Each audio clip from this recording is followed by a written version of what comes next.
It's Wild West Exodus 2nd edition week here on Beast of War, and we have some amazing prizes up for grabs. We have no less than 10 sets to give away, which include everything you need to play the game. Winners will be able to choose between the Warrior Nation, Lawman, Enlightened, Union or Outlaw sets for their prize.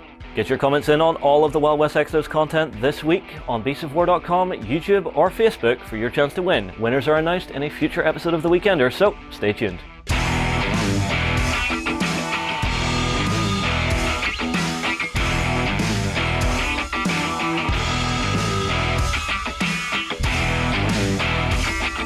Hi everybody, welcome back to Wild West Exodus week here on Beast of War. I'm of course joined by Stu and Chris, and today we're having a look at another faction. Time for the Hex. Time for the Hex. The Hex indeed. What the heck's going on? See what you did there. Right, so the Hex. Yes. The Hex are the root cause of the changes to our world. The Hex is the main reason why the world of Wild West Exodus is not our world. It's not exactly the same as the world that we knew in the 19th century. Mm-hmm. Okay. So the Hex comes from beyond our world. It's an energy form, okay, which is full of emotion and fear and love, but it isn't.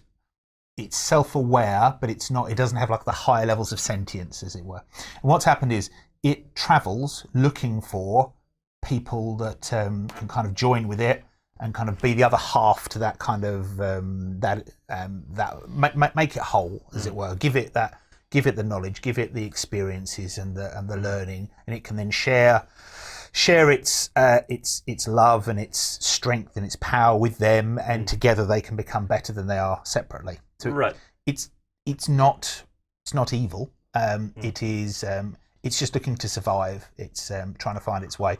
But each place it goes to, it's being driven from world to world over the millennia by the aggressive order, who are effectively hunting it down and chasing it from world to world, trying to hurt it, trying to burn it out, trying to destroy it. This is start sounding mildly propaganda-like. We're hearing it from the Hex's view. Well, that is from the. Every character is the hero of their own story. So from the Hex's point of view, that is how it sees it. It has now come to Earth, and it's looking for people that are like it. So people who are also bullied, victimized, downtrodden, dispossessed, because it wants to help them. And then by joining with them, part of their strengths will join with it, and together they can become better than they are. Okay. So it came to Earth. Idea. Yeah, it came to Earth. The problem is what happens when you give somebody absolute power. It corrupts absolutely. Yeah, of course. So the Hex is not a force for good in the world. The Hex in itself isn't aware that it isn't a force for good, but unfortunately, because it's effectively reflecting back and amplifying the traits and characteristics of the people that join with it. What tends to happen is if you've been bullied and picked on and victimized, the first thing you want to do... Vengeance. Yeah, absolutely. And you become tough and you become bitter. And unfortunately, so by trying to join with that kind of people, those traits have then become amplified within the Hex. So the Hex is this big corrupting mass of hatred and bitterness and lust and gluttony and so all of the deadly sins, all of the vices, all of the that is the Hex on Earth. On Earth, but not the Hex in its pure form. No. It's interesting. Yes. Again, we're back to that inherent fallibility of man, that corruptibility of man, which is really interesting. Yeah, the Hex doesn't have some grand scheme to corrupt the whole world and make it this like hell planet. That isn't what the Hex wants. The Hex just wants to be with people who they bring their learning and their knowledge and their culture and things. The Hex brings power and the strength of emotion and protection, and together they can become something better than they are. The only problem is here's where it all went wrong. Well, yeah, the only problem is humans, that doesn't tend to be how we work. And if we get given this incredible power, the first thing we want to do, we've all got a little list in our head, and we just start ticking things off as to what we're going to take care of. Yeah. I have that list. I'll admit freely to it, I have that list. Whether for good or for bad, I mean, with the best of intentions, you might want to. Well, the first thing I want to do is those people those people that have been hurting my people for so long, stealing our land, they're going to pay. They're the first ones that are going to go pay, and so on and so on and so on. And by having this power, if I make them pay, maybe they'll go away. Or I'll make them go away. Yeah. Well, you now have the power to make them go away. Why not? So you have, so you have this this force, the Hex. The Hex itself, when the Hex came to Earth, it broke into 6 shards, 6 chunks. Each one of them calling out to different peoples all over the world. Those initial people that joined with the Hex have formed into. When you joined with the Hex, your mind is connected to everybody else's that's part of the Hex as well. You effectively form a council of people across the Earth. Now, unfortunately, because of the way humans are, it's not a nice council. It's not a good council. It's not even a light council. Black council. Dark council. I think dark council is the way that we want. So there is the dark council, which are those individuals, as powerful individuals who are directly connected to the Hex. And what that enables them to do is they can not only can they communicate with everybody else. So this is this network of like-minded people, but also because with great power brings great paranoia. The other great thing about being connected is that you can keep an eye on all the other members of the Hex. Yeah, because you never know, one of them might try and stab you up. Well, if you look at it and go, well, I have 1 of 6 shards, but what if I had 2 of 6 shards? Well, or all 6 shards? Well, yes, but the reason the Hex knows that no one physical human or any mortal can contain and can share that amount of power. Yeah. So that's why it divides itself, so that can't happen. Okay, fair enough. That isn't going to stop humans from trying, though. So there are there are actually only 5 shards in the world now. Oh, right. Yeah, one of them's gone missing. We'll come to that when we talk about the Enlightened. Okay. So there are these shards out there, and this Dark Council. Now, what a member of the Dark Council can do is they can share some of that power, a tiny fraction of it, but they can share some of that power with loyal followers, and that will then have a smaller effect, but that will have a transformative effect on their followers. The corruption for most tends to be reflected externally as well as internally. So there's a mutagenic property to it? There can be, because effectively with that power you can reshape yourself however you see fit. So yes, there are some changes. So if we look at some of the bosses, so let's look at decisions. We'll look at Carcosa Rex first of all. Okay. So Carcosa Rex is quite interesting. Carcosa Rex so when we talk about the warrior nation, we talk about spirit walkers, so men that bring the aspect of a beast on them. Carcosa Rex is slightly different. He's a beast that has used he was a beast creature of some kind from a long time ago, and he has used the power of the Hex to make him reshape himself, make him actually slightly more human, slightly more noble. So he's the other way around. Like he's not so much of a werewolf as a wolf were, I suppose. It's the other way around. Well, I'm seeing more bison-like qualities. Yeah, he isn't the wolf in this particular case as a thing. He has kind of more of the bovine. It's more of as if a minotaur went and decided to become more human. Very cool. But he in himself, yes, he may look horrific. He's actually quite cultured. He's quite. I'm not going to be cliched to say he has the soul of a poet, but certainly he's. He likes art. He has a. He does have a creative spirit. Unfortunately, that's not the role he has in this world. There are others like him who they're called the Carcosa, who are animal or bestial creatures who, thanks to the power of the Hex, have taken on more. They kind of evolved a little bit and taken on more human aspects. Or well, they'd probably be offended by the idea that they were human aspects, but certainly they've gained greater sentience and greater awareness, and it's allowed them to kind of fulfill their true potential. Well, unfortunately for us, on that list, that tick-off list, humanity would be fairly high up on that list, because all the misery that's been inflicted on the world has come from humans, not from animal kind. Right. Well, that makes sense. This is another one of the Carcosa, actually. If we want to have a look at this, okay, that is a Wendigo. Okay. So the Wendigo is the largest of the Carcosa. Well, currently available. Don't tease me like that. Well, yeah. So the Wendigo is a phenomenal beast. I know Chris is a big fan of the Wendigo. I am, yes. He can pretty much. Well, he can do it all. He can take damage. He can dish out damage with his big gun. He's unpleasant in close combat, and he's one of the danger men on the battlefield. Now here is a question for you. The Carcosa, I'm seeing they've got guns. Yes. Do they make the guns, or are these like purloined weapons, stolen? The guns are traded, and the Hex trade, steal, develop weapons. So they will either buy them or trade with them with the Enlightened. The Enlightened are the weapon purveyors of Wild West Exodus and technology purveyors. They will steal them, so they will have weapons, so like outlaw technology. They will have Union technology. So it is a mixture of weaponry. The Wendigo tend to use weapons that are large enough for them to carry in their hands because they're quite large creatures. So walk up to a Rolling Thunder, rip a gun off, and off we go. Yeah, that kind of thing is fine. They're using a brace of pistols is probably a little bit weird for a Wendigo. That might feel a little weedy. They'd be like rings. That's not quite how we're going to do it. Yeah. But yeah, so that's the Wendigo. So the Carcosa, not huge fans of humanity, but thank goodness for the Hex, because that's going to make everything right.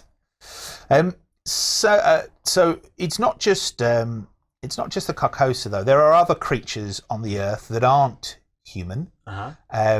So you have this delightful lady. So this is Marie Laveau. Well, this is the true form of Marie Laveau. So Marie Laveau, who knows what her actual species is, whether she's unique and she's the only one that looks like that, or whether there was once a whole city, a whole land full of them. Normally, though, she's been on the Earth for thousands of years. She doesn't look like that normally. So to human eyes, she is mortal. She looks like your traditional, or your stereotypical Bayou queen, your voodoo queen kind of thing. Yeah, but that's just a glamour. That's an illusion that she casts so that she can move amongst mortals and do her business. She actually looks like that. Yeah, and that's horrifying to see on the tabletop. I mean, like, I'm sure the miniature for it's going to be glorious. You're going to capture everything, but wow, that is one big ugly beastie. Yeah, she's also she's quite capable of handling herself in this particular form. So this is her legendary form, and what that represents is that her boss form is in the kind of the normal woman, as it were, the human form, yeah. But the if you take her in legendary form, then she'll look like that, and that represents that she's dropped the glamour, and she's just focusing on her abilities, which is a member of the Hex. The abilities that she can call on are quite significant. They are indeed. So all the members of the Hex can wield magic in certain ways, shapes, or forms. Or what we would perceive as magic, I assume. Yes, absolutely. So things like teleporting through shadows, manipulating fortune as a mechanism.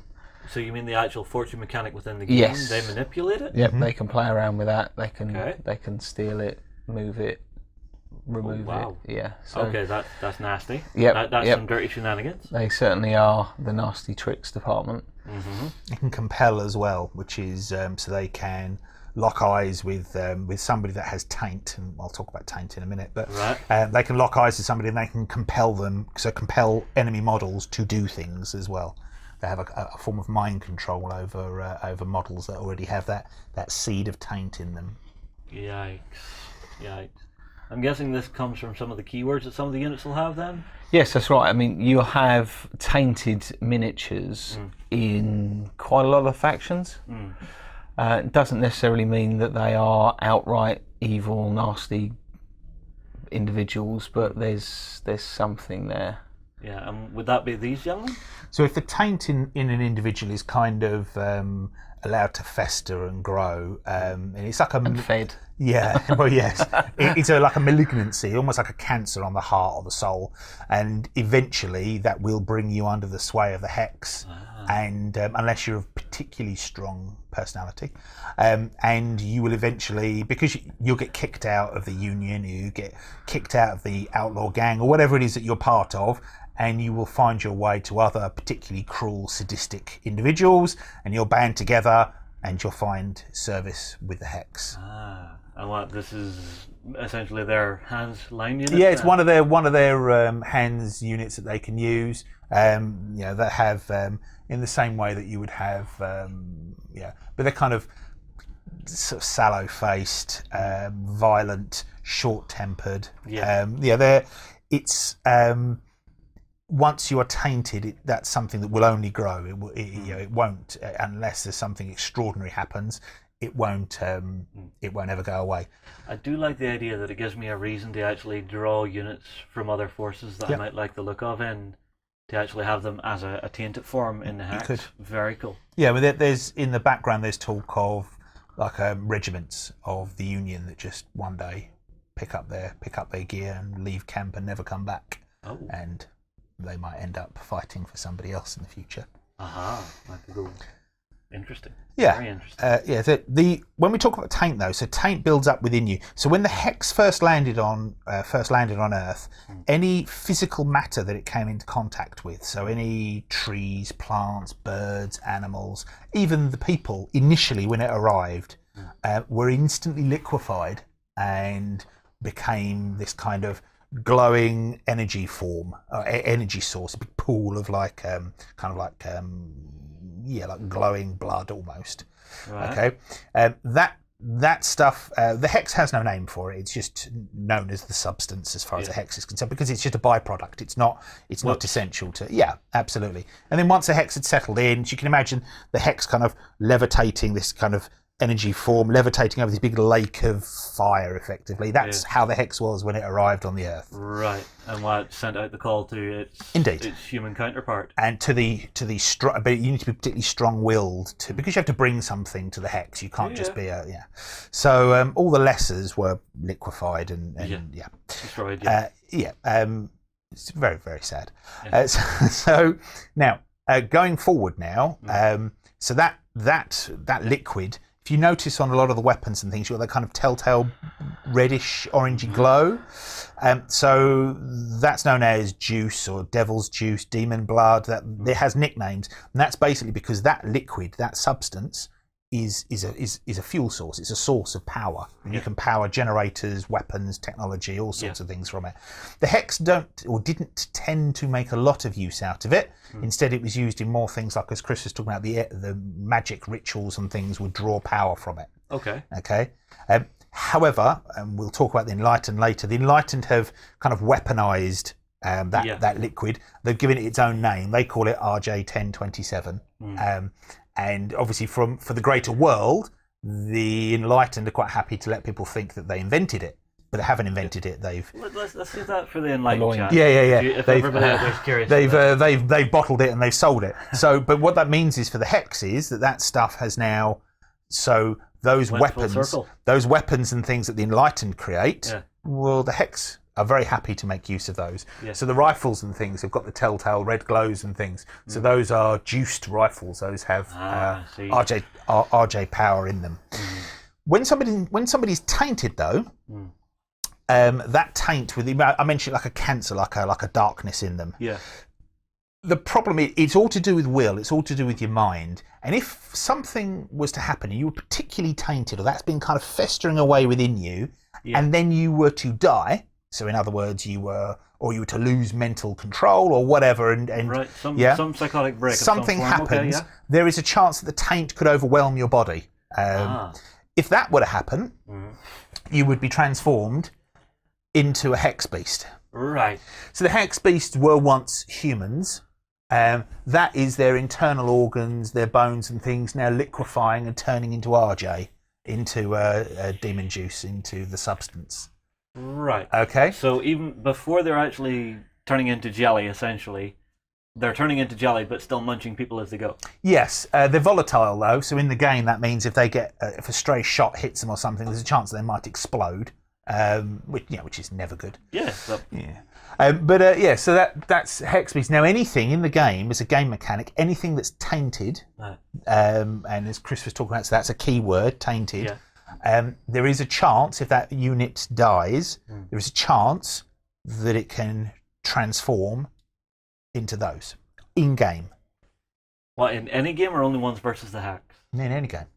And what are these things player controlled or? Usually, yes. Usually, yes. Yeah, if you critical fail when you transform into a Hex Beast and you get a critical fail, right? The Hex Beast is under the control of your opponent. Interesting. Very interesting. Yeah. I don't think I've seen that happen before in a game. In any game I've looked at, I don't think I've ever seen it. That units can die and then, yes, on a slim chance, come back and actually be under your opponent's control. I've not seen that. I can't think of any. Comments below if you know any.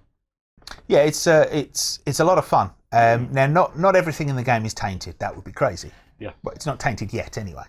But as the control and the influence of the Hex grows, that taint is growing. Yeah. And there are certain heroes in factions, and we'll talk about them in their various faction discussions, who owe their survival because they've been mortally wounded or whatever in the past to either intervention by enlightened science, in which case they're now tainted, or to some kind of what they thought was sheer force of will or something, but it isn't. They've effectively called on darker power to save them. And they are now tainted. So the taint is something that does crop up in all of the factions other than the Watchers. Watchers don't have taint. The Order absolutely wouldn't have taint. Nation? And the Warrior Nation don't have taint either. Do they not? No one in the Warrior Nation has taint that's fighting in the nation. Correct. Okay. However, there are some that were in the Warrior Nation. No longer. So there is a hero of the Warrior Nation. He's called Ghost Wolf, and his daughter is Walk's Looking. Yeah.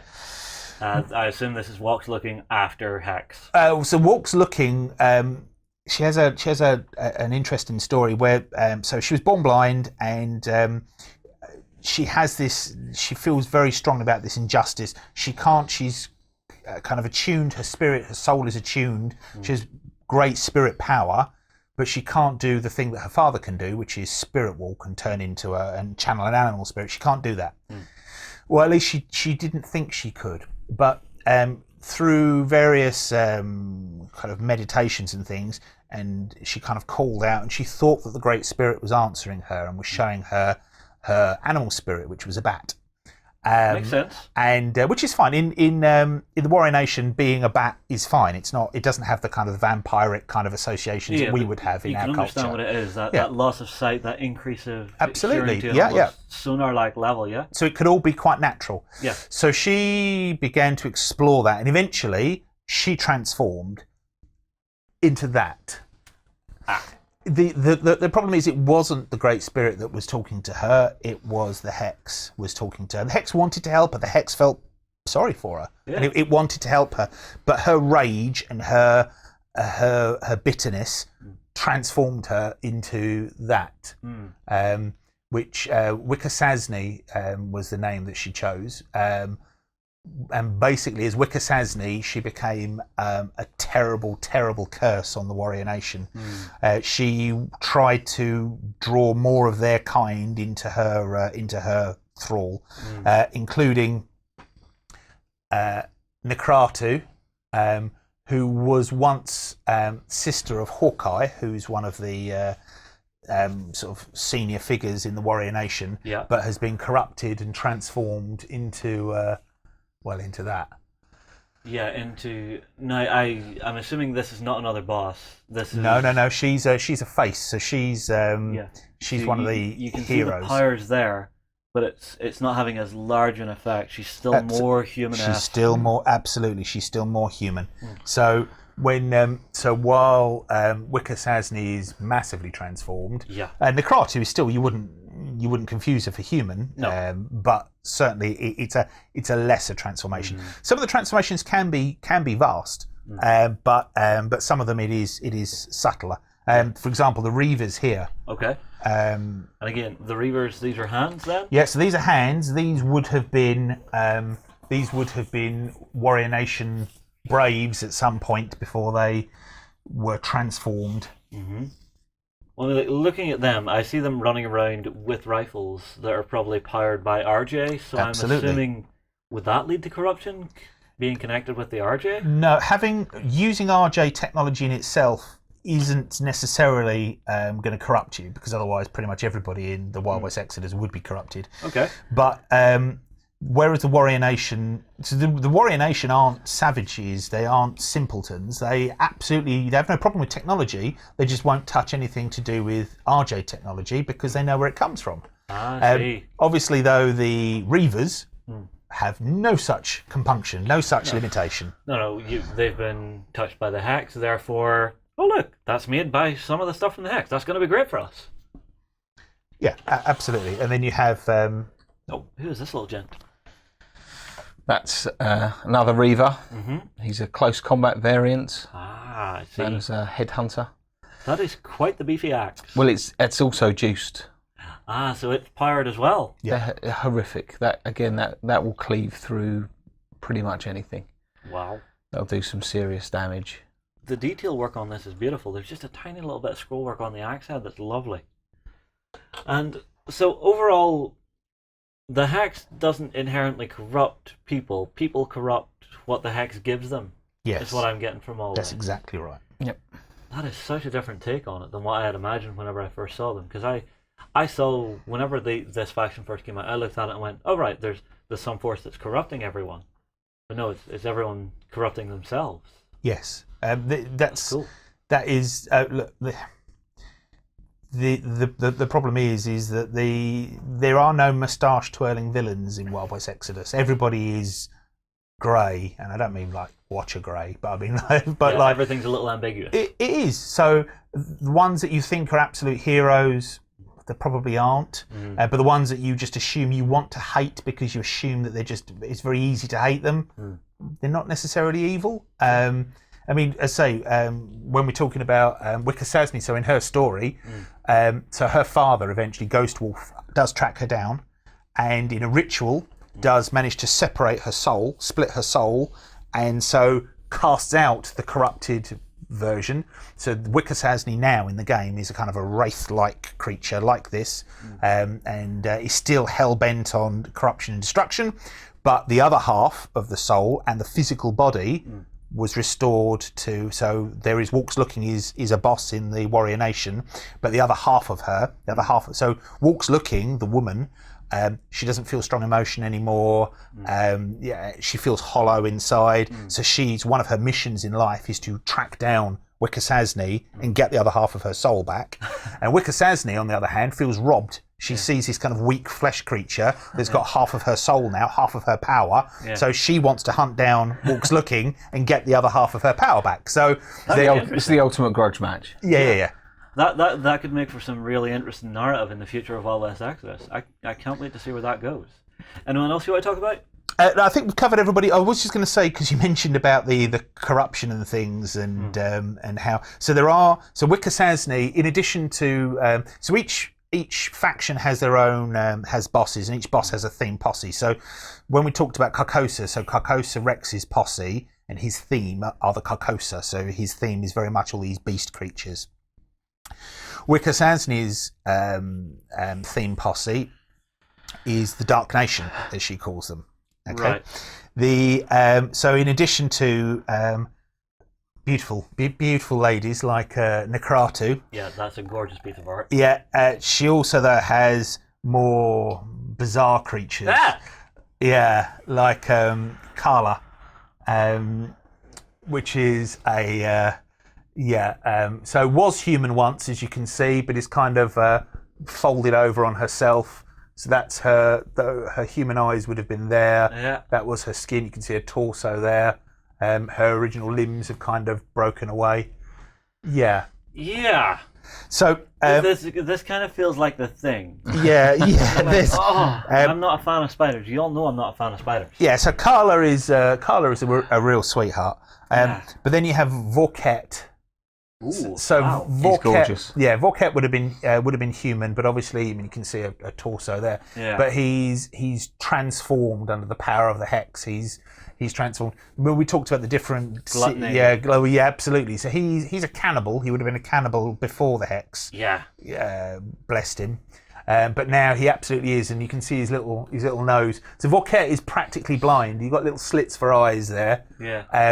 But what's happened is the hex has given him the ability to sniff out his prey. So that's almost like a mole-like nose there. Huh? Yeah, so you can imagine him picking up somebody, kind of bringing it close to his face, giving it a good old sniff to see whether or not it's meat, whether or not it's something that can be eaten, and then taking a big old bite. Yeah, or if it's maybe something that's also been touched by the hex, therefore don't eat. For now. Yeah, absolutely. For now, Unless he gets really hungry. Yeah. Wow. So yeah. The Hex are a lot different than I imagined they would be listening to this conversation we've had. It's really, really cool. It's really interesting. I think the only thing left to do is pass the conversation out to everybody out there and see, are you in the mood for some corruption by man's own hand? Do you like the idea of seeing weird, gribbly monsters running across the tabletop, those sort of nightmares come to life in the world of Wild West Exodus? Get the comments in below. We'll move on. We'll see you in the next one. Hi everyone, we hope you're enjoying this themed week. Make sure you don't miss any of it by checking out the playlist, and don't forget to subscribe and hit that bell button to ding our dong so you don't miss any of our videos. Also, come across and join us on beastsofwar.com for more great gaming content and a fantastic community. Also, keep your comments in for your chance to win.